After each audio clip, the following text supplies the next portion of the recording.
Muraho mwese ndabashuje cyane. Ni kuri Eugenie Family tugeze mu mwanya wo kumva ijambo ry'Imana. Mbere yo kumva ijambo ry'Imana no gusenga, nabashishikariza kubanza kureba isomo ry'Abefeso igice cyaho cya 6 umurongo wa 18. Baratubwira ngo musengeshe umwuka iteka mu buryo bwose bwo gusenga no kwinginga, ariko muri byo murusheho kuba maso, musabire abera bose. Reka dusenge. Turagushimye Data wa twese uri mu ijuru, tugushimiye uburyo uri Imana ikiranuka kandi umenye ibyo dukwiriye byose, ndetse ukatuha n'ibyo tutagusabye. Muri uyu mwanya tukwishyuza imbere abumva ijambo ryawe bose rizageraho, uzaribasobanurire kandi umwuka wera azabane nabo mu izina rya Yesu. Tugiye kureba igitekerezo kiri mu Itangiriro igice cyaho cya 37.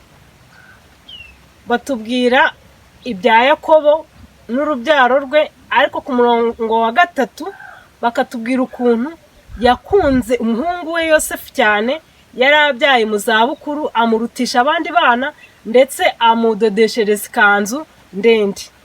Ku murongo waho wa 5 w'icyo gice batubwira uburyo Yosefu nawe yaje kurota inzozi, akazirotorera bene se, azibabwira ukuntu byaje kugenda. Iyo dukomeje muri icyo gice, muri icyo gitabo Prito cy'Itangiriro igice cyaho cya 39, batubwira uburyo Yosefu bamugurishije. Bamaze kumugurisha bamujyana ku muntu wari ukomeye witwaga Potifari. Muri icyo gice cyaho cya 39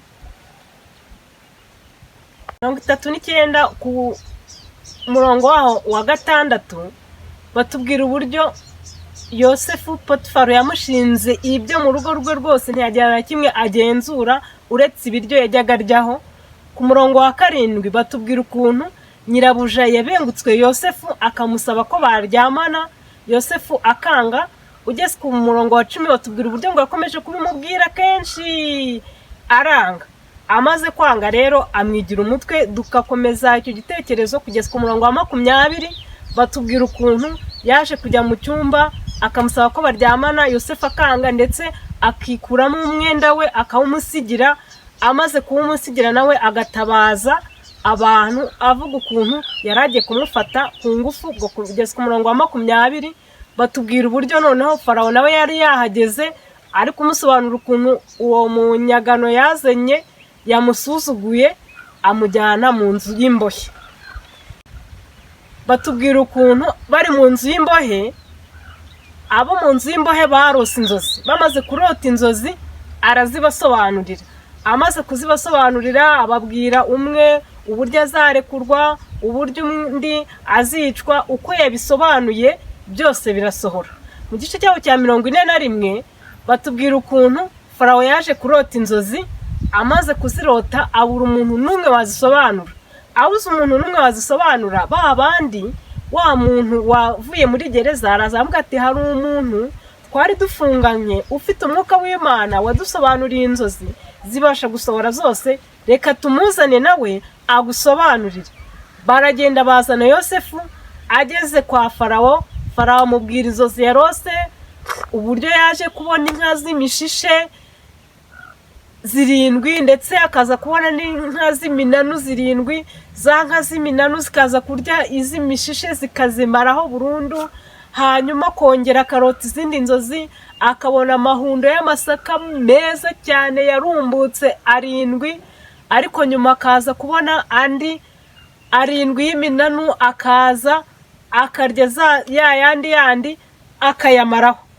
Yosefu aramubwira ati mu ijuru hari Imana, ntabwo ari ngewe uri buzisobanurire, ariko hari Imana isobanura inzozi.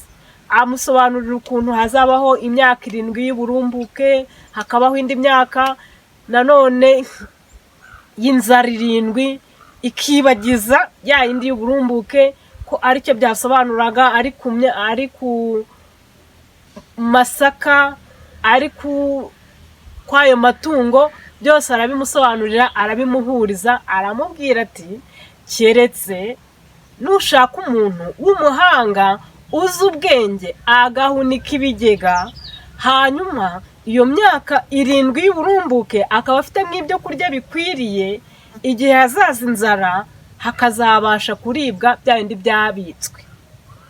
Nkuko tumaze kubona igitekerezo cya Yosefu, iyo turebye umubwiriza igice cyawo cya 12, atangira avuga ati wa musore we, ishimira ubusore bwawe. Ndetse akomeza avuga ati iminsi mibi itaraza. Iyo ukomeje hepfo agenda avuga iby'iminsi mibi, ariko abashaka kugaragaza yuko umuntu igihe akiri umusore agomba kubaha Imana. Wishimira ubusore bwawe ariko mu buryo bwo kubaha Imana, nkuko Yosefu yabashije kubaha Imana, ndetse batubwira ko ngo yari mwiza.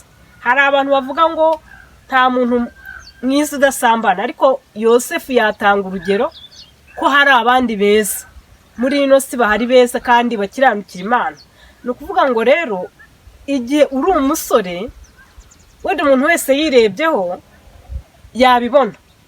Hanjye ntararenza imyaka 25 uburyo nakoreraga Imana, nk'abantu nigishaga mu bana tujya duhura, bamwe barakuze harimo abashatse, bakambwira bati ukuntu koko wigishaga cyane. Ni ukuvuga ngo nari umwigisha n'umubwiriza, kandi nkabishyiramo imbaraga zanjye. Amasaha yanjye yose nabaga ndi gusenga, nshakisha ijambo ry'Imana, Bibiliya yose narayisomye nyisubiramo inshuro ntabara.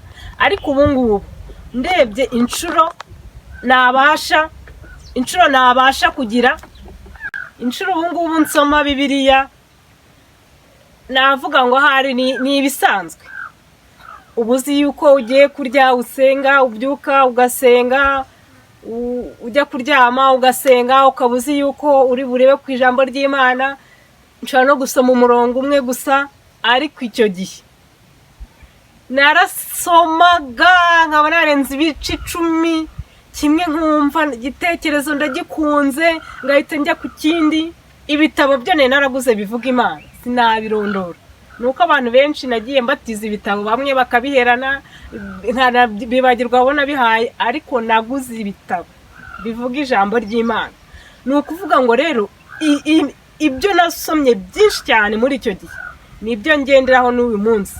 Ubwo nyine umuntu aba ari kwegera ya myaka baba bari kuvuga nyine, igihe abasiki baba batakibasha gusika. Abasiki n'amenyo aracyarimo, ariko hari igihe azavamo, noneho umuntu akaba atabasha no kuvuga neza, ukajya uvuga utuntu nyine. Icyo ntabwo ari cyo gihe cyo gukorera Imana, ahubwo igihe cyo gukorera Imana ni cya gihe ugifite imbaraga. Ntabwo igihe ufite imbaraga ari cyo gihe cyo gukorera Satani, ahubwo igihe ufite imbaraga nicyo gihe cyo gukorera Imana. Imana ibidushoboze, abasore bagenzi banjye, abandi bantu bose bafite imbaraga, dukorera Imana. Nkunda cyane urubyiruko rwacu, cyiciro cyacu mbamo. Hari amagambo dukunda kuvuga bagaragaza ko umuntu aba umusore kugera ku myaka 99, ukiri umusore. Kuvuga ngo icyo gihe rero ubu kibarwa mu rubyiruko. Iyo bahamagaye urubyiruko nawe uhituzamo, ufite imyaka 99 ukaba ukiri umusore, bigaragaza ko nyine ugomba gukorera Imana. Hari icyigisho cyane nkunda iyo twagiye gushyingura, turi gusezerana amasezerano y'abatoya, buryo tuzakorera Imana, turambuye akaboko dufashe ku idarapo, tuvuga ibintu byose tuzakorera Imana. Ariko iyo umwe yapfuye, mu kumushyingura ukuntu dushyingura bazimya buje, bivuga ngo urumuri rurarangiye, itara ryawe rirazimye. Igihe rero ugifite umwuka uba uri kwaka, urumuri rwawe ruba rukiriho, uba ugomba kurukoreshwa hari igihe ruzazima. Kandi rero ruba rwazimye, nta kintu na kimwe icyiza cyangwa ikibi cyawe kiba kikiriho. Imana iduhe gukorera Imana igihe tukiri bazima, mu izina rya Yesu.